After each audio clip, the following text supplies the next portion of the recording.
Hi guys, in the video la சிறுபயிர் பருப்புல soup செஞ்சு 7+ months பேபிக்கு எப்படி கொடுக்கலாம்னு சொல்லி பார்க்கலாம். நான் ஒரு 100 ml டம்ளர்ல ஒரு 1/4 டம்ளர் சிறுபயிர் பருப்பு எடுத்துர்க்கேன். அதை நல்லா தண்ணில ஒரு 4 டைம் ஆவது நல்லா வாஷ் பண்ணி எடுத்துக்கோங்க.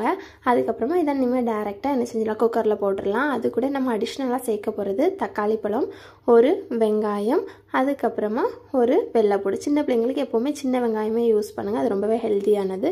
சோ ஒரு குட்டி துண்டு தக்காளி போதுமானது, ஒரு half சின்ன வெங்காயம் போதுமானது, அப்புறம் ஒரு குட்டி வெள்ளைப்பூடு பழம் போட்டிங்க அப்படினா பிள்ளைங்களுக்கு வாயு எதுவும் இருக்காது.